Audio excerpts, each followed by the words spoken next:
हर्षद मेहता 1980 और 90 के दशक में स्टॉक मार्केट का वो बेताज बादशाह जिसने स्टॉक मार्केट की दिशा ही बदल डाली। मगर किसे पता था जिसको स्टॉक मार्केट अपना मसीहा मान बैठी है, जिसको शेयर होल्डर अपनी किस्मत की चाबी समझ रहे हैं, वो एक बड़ा घोटालेबाज निकलेगा जो उन्हें बर्बादी के जहन्नुम में ला पटकेगा। हर्षद मेहता बैंकिंग सिस्टम की कमियों का फायदा उठाकर बैंकिंग लेन देन में गोलमाल किया करता था। वो बैंक से रेडी फॉरवर्ड डील के जरिए बैंक से फंड उठाता था। आरए डील के मायने शॉर्ट टर्म लोन से हैं। बैंक को जब शॉर्ट टर्म फंड की जरूरत पड़ती है तो वो इस तरह का लोन देते हैं। इस तरह का लोन कम से कम 15 दिनों के लिए होता है। इसमें एक बैंक सरकारी बॉन्ड गिरवी रखवाकर दूसरे बैंक को उधार देता है। रकम वापस करने के बाद बैंक अपना बॉन्ड दोबारा खरीद सकता है। इस तरह के लेन देन में बैंक असल में सरकारी बॉन्ड का लेन देन नहीं करता है। दो बैंकों के बीच ये लेन देन बिचौलियों के जरिए से ही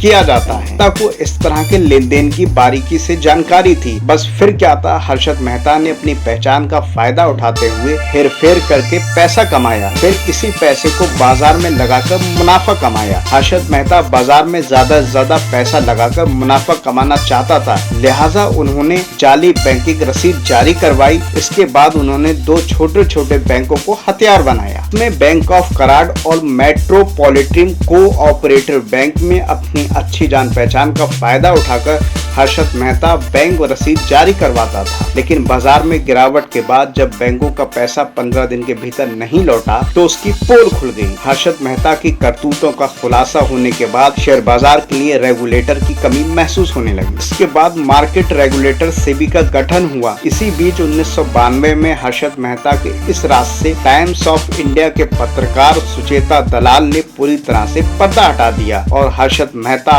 अर्श से फर्श पर आ गए। इसके बाद हर्षद मेहता पर कुल मिलाकर 72 मुकदमे दर्ज हुए और हर्षद मेहता को 5 साल के लिए जेल भेज दिया गया। बाद में जेल में रहते हुए 31 दिसंबर 2001 को हर्षद मेहता की मौत हो गई। इस पूरे मामले में हर्षद मेहता ने 1993 में पूर्व प्रधानमंत्री पीवी नरसिम्हा राव पर भी 1 करोड़ घूस लेने का आरोप लगाया था, जो साबित नहीं हो सका। लेकिन 4000 करोड़ के इस घोटाले ने देश को बड़ा आर्थिक नुकसान पहुंचाया। इस पूरे घोटाले को सिक्योरिटी स्कीम या हर्षद मेहता कांड के रूप में आज भी जाना जाता है।